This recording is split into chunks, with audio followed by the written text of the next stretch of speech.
Help support the show by joining the Patreon or becoming a YouTube member. Also, hit that like button and subscribe if you want more Browns-focused content.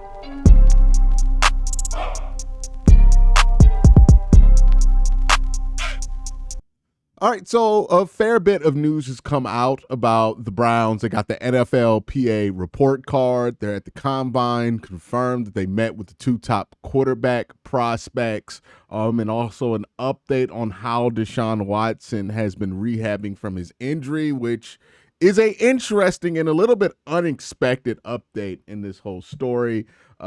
So let's start with the NFLPA report card, which was bad for the Cleveland Browns. They ranked 30th out of 32 teams. Some of this stuff you expect to have a pretty low grade when you win 3 games, right? Like, you're not going to get an A+ coach grade when you win 3 games. So they got, a C coach grade and a C+ grade for ownership. A lot of this just screams to me that the Cleveland Browns need new facilities, and this is why ownership is hell-bent on building that new stadium as soon as possible with as much control as possible. Also, don't think it's an underrated element of this whole thing, right? I know there's the arguments to keep the team in, not Berea, but keep the team in downtown. I get those arguments, but part of why the Browns want to build a new stadium in that area in Brook Park, which is closer to Berea than downtown is because they want to build some of these facilities that they desperately need to upgrade into that stadium, more than likely, right? Like, just so they can have it here, because the facilities that they have now have sufficiently showed their age. I don't know if any of you guys been to Cleveland Browns Stadium recently. That stadium is showing its age. It's from a fan's perspective. It's been showing its age from a player perspective. I think players also would want their main locker room to probably not have to move as much, because they have the team locker room in the stadium. All that stuff has to get traveled to the Berea one. Just a lot of this report card screams they need new facilities. Treatment of facility was a D+ grade here. They had an F- locker room grade, which makes a lot of sense. The Browns locker room is super cramped, super tiny, and part of some of the renovations that they've been doing has been taking away space from the locker room. I think the plan is, when you build that stadium in in Brook Park, to make it so that the stadium in Brook Park is where the Browns have their permanent locker room. And then they can use the extra space they free up from getting rid of the locker room in Berea to get more stuff there for training staff and luxury things that the players like. Training room got a D+ grade. The training staff got a C- grade. The weight room and the strength coach got good grades. The weight room is notably one of the areas that the team has improved. They got a new weight room last year. They had to take off some space from other areas. It's probably why the locker room grade is down from last year's, because the locker room probably got reduced to get that weight room up. But the weight room for the longest time was in the indoor facility for the Cleveland Browns. They've been running into size constraints with Berea for a while. I imagine a new stadium is part of taking care of that. I imagine they bought some new land around Berea to try to take care of that. Like, I think the Browns want to be more centralized than they are right now, which is a huge reason why they not only want to build the stadium, a dome stadium, but why they want to move the stadium from downtown to closer to Berea. It's a thing that I don't think enough people have brought up, right? In why the Browns want to move it there. Obviously, there's probably tax benefits to moving it there for the Cleveland Browns, at least, not for the people of Cleveland. But in getting more control over all the stuff, making some money there. But I think also logistically, I think it would make the Browns' life a lot easier if they are in the same general area of the city, right? Berea, the airport, right there next to each other. So that's something to consider here. The training staff getting a 32 grade seems like a red flag to me, right? Being ranked 32nd out of 32 teams in the training room, being ranked 31st says a lot to me. I think there's been a lot of calls for the Browns to move on from their training staff. I think after 3 years of weird injury management, it's time that the Browns make a move there. It feels like it's time that the Browns make a move here, right? You're not rushing into anything, but this is just another year where these grades aren't great, and you don't want to end up losing another season for preventable injuries, because it just doesn't feel like the injury plan for the Browns is very good here. Team travel, they can easily improve that. Strength coach, weight coach, that's fine here. But the low grades, right? Training staff got a 32 grade, training room 31, locker room 31, nutritionist 26, food dining area, that's fine. Treatment facilities, that will improve. In the head coaching grade, 30th with a C grade. I imagine when they polled them, one of the things that constantly pops up is that a good chunk of the locker room doesn't feel like Kevin's super efficient with their time. That just might be a Kevin thing. Another thing they said here was that they felt like the score for Kevin listening to them went down, which makes a ton of sense. I feel like a lot of these grades came from the offensive linemen who were frustrated that they were being pulled out of doing something that they were very familiar with, what they came to Cleveland to do, to switching to something else. I wonder if these grades will change dramatically next year because the Browns have switched to doing something that the offensive linemen and a lot of the people are more familiar with. I think the Browns really tried to lean in with the Deshaun thing, really tried to stick it out with Deshaun throughout the season. And that led to there being a disconnect between thinking, hey, is coaching staff going to listen? Because, look, we were frustrated with it, too, while the season was going on, that this Deshaun thing continued past week 7, right? Like, it shouldn't even got to a point to where he played against the Cincinnati Bengals because he was just straight up playing that bad. Like, we were talking about benching him 4 weeks into the season. They were kind of stubborn about that. That factors in the fact that they changed the offense to be around this guy, and then they didn't really correct course until the end of the season. You know, that goes into why I think the grades are so low for the coaching staff. Overall, these grades are really more of an evaluation of the Browns facilities than the Browns staff. Like, I don't know if this means that they're out on Kevin. I doubt that that's what that means. But it does mean that they would like nicer facilities, and it looks like the facility in Berea has started to show its age. So they need to spend some money to fix that, and I think that's why they've been pushing so hard for that new stadium. We'll see what happens, because I think they need to do something in the short term. 2029 is a long time to wait to improve some of this stuff, but I also understand not wanting to spend a ton of money on a facility that you plan on not moving away from entirely, but maybe with the new stadium having some things be de-emphasized from happening in Berea itself, you know. So I think there'll be more use of the stadium during training camp, for example, than there is currently. I think if they built that new stadium in Brook Park. So that's something interesting. The Browns met with both quarterbacks. Here's snippets of Kevin Stefanski talking about that. Decision-making obviously is very high on the list, whether it's 1, 2, 3, accuracy being very important as well. But decision-making, and like we just talked about, processing. I think every single play as a quarterback, you're doing something, whether it's a run check or it's a motion, a decision that you're making based on a safety's depth. All those type of things factor into decision-making. Yeah, spent time with Shedeur today, spent time with a lot of the players over the last 48 hours, a lot of speed dating going on. But Shedeur is a very, very impressive young man, was raised the right way. Obviously, he's a heck of a football player. That's evident off the tape, but really impressed with the person.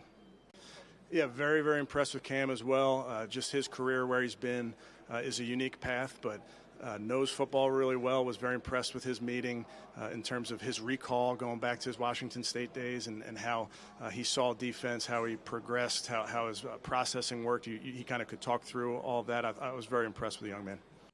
Just realized that the background was wrong, so I changed that. But anyways, I'm not going to record the whole first half of this video because of that. Here's the thing about wanting to draft the quarterback at 2 and not wanting to draft the quarterback at 2. Both of those processes will look identical. Not because the Browns are throwing a smoke screen and trying to throw everybody off their scent.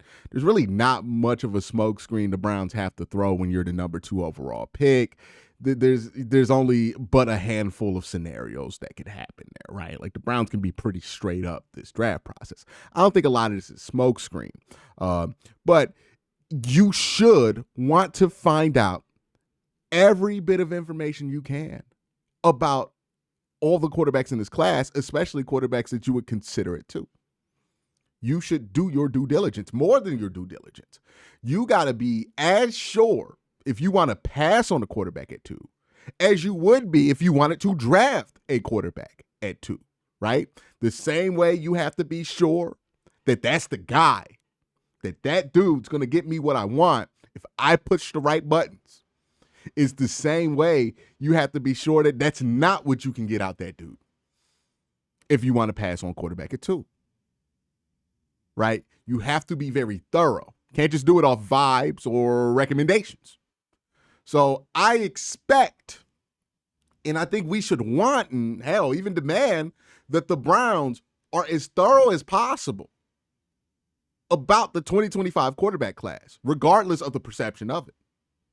They should be interviewing all the top candidates. They should be in touch with all the agents for all the top candidates. They should have these guys on visits. They should have conversations with these guys on the regular. They should get as much information as possible about these two so they can make a very informed decision at number 2. Because whatever you do at number 2 is going to be important. If you trade back, that's going to be important. If you draft the quarterback, that's going to be important. If you stay put and draft somebody else, that's going to be important. There's no risk-free decision at 2. Now, there's varying levels of risk, right? It's more likely that if you draft Mason Graham at 2, you're going to get a solid Pro Bowl level player than if you draft a quarterback at 2, in my opinion, based on what the output has been in college and how these players' skill sets project to the next level. But number 2 overall comes with great reward, but with great reward comes with great risk. So if you do not want to take a quarterback here at the number 2 overall pick, you just got to be sure about it. Especially if it looks like, and this looks like it's increasingly more the situation, I'm going to make a video about this later this week, that Abdul Carter's going to go number 1 overall, and you're going to have your pick of both quarterbacks at 2. Well, you got to be sure that if you're going to say no to that you have no regret about the process that led you to that decision, that you left no stones unturned. So, yeah, I want the Browns to do everything they can to learn about the quarterbacks in this class. I want them at every pro day. I want them at a bunch of the workouts. I want them in constant contact. If you are Shador and Cam, I want you to feel like, damn, the Browns might draft me, because they have been talking to me a lot. They have been really interested in figuring things out with me and asking me football questions and figuring out where my mind is, because I want the Browns to be as informed as possible, no matter what they do at the quarterback position. So I like that they're doing these interviews, and I hope that they continue to be thorough throughout this draft process. Let's talk about another thing. It's kind of related to quarterback that came out. Deshaun Watson has been doing his rehab in Berea. I find this interesting. The reason I find this interesting is because Deshaun Watson did not start out doing his rehab in Berea. He started out doing his rehab in Miami, had a setback. Now he's doing it in Berea, presumptively after he's gotten cleared to come back from his Achilles surgery, which I believe was scheduled a couple months ago. This is interesting to me, right? He was in Miami, has a setback. Now he's in Berea. A lot of people have a lot of different theories. I'll throw my theories into the ring. These are just my theories, not backed up by anything. I'm just looking at this situation based on what I know about the Browns and what's publicly available, and using my thought process to come up with some reasons on why this is the case. The main thing I come back to is if you're Deshaun Watson and you have this setback while you're rehabbing, and let's just assume that he was rehabbing in Miami, and during the rehab, he injured himself, right? He was pushing himself too hard. You might have the thought, hey, there's a lot of people talking about the Browns taking my injury guarantees away or using this to void my injury. So you know what? When I go back and rehab this injury, I'm going to do it in Berea so that if something happens, they can't take my money away, right? Gilbert Arenas, who covers basketball, obviously, during the Jimmy Butler situation, had a great segment. I believe he was talking with Bomani Jones on The Right Time. And he was talking about how teams play games with you when they want you out. Now, obviously, Gilbert Arenas has lived this life in the NBA. He spent like 3 years on the Wizards when the Wizards didn't, well, on the Magic when the Magic didn't want him there anymore, right? So he was talking about how these organizations play different games, how they try to take money out your pocket, all this stuff. And you have to protect yourself against that. This, to me, could be Deshaun Watson saying, hey, I don't want them trying to come after my guarantees if I have another setback. Let's just do the rehab in Berea so they can't say I was being irresponsible, right? If I break my stuff again in Berea, well, that's under y'all supervision. Y'all can't take my guarantees away. That's what I think is going on. It could be possible that the Browns are suspicious about how he re-injured his Achilles and asked him to come back to Berea and continue his rehab there after his surgery so they can evaluate his rehab strategy and see if there's anything there that they might want to audit so they can get their injury guarantees back. Could be that, right? But this to me feels like it has something to do with Deshaun not wanting his injuries, this setback to void his guarantees. Because again, he's chosen both times he's had season-ending injuries to do the rehab outside of Berea. He opted for the rehab in LA when he hurt his shoulder. He opted for the rehab this time in Miami. Now it's Berea after he has a setback. That's not nothing. I don't know if that's going to be a big something, but that's not nothing, right? There's something up with that. So that one poked my antennas up. Another thing that popped up where I was like, wow, they're making it even more clear that Deshaun Watson's just not part of the future of the Cleveland Browns anymore. This Greenbrier trip that the Browns have gone on every year since Deshaun Watson has been here, and this thing that Deshaun Watson brought here, right? Deshaun Watson was the one who wanted to do the Greenbrier trip, brought this idea up to management. That's not happening anymore. Interesting, right? Interesting, right? They're not doing the Greenbrier trip anymore. Which is a Deshaun Watson idea, because I don't think that Deshaun Watson is a part of the future of this team. I think it's been obvious. I've been talking about this being the case since like week 7. And, you know, this is the part of the year where I'm probably going to get the least pushback on it because it seems the most obvious right now. But if you need more evidence to kick a dead horse, the canceling of the Greenbrier trip, that's not nothing either, right? They thought Deshaun Watson was going to be a part of the future. They would keep that tradition. But this seems like, hey, that was a Deshaun thing. We throwing that one out, buddy. We throwing that one out. Like, that's gone. We not keeping that one. So interesting that that's gone now, too. Lot to think about after the combine and while the combine gets started. But that's the news for the Cleveland Browns. Let me know what you think in the comment section down below. Y'all have a great day. Have an even better night. Peace.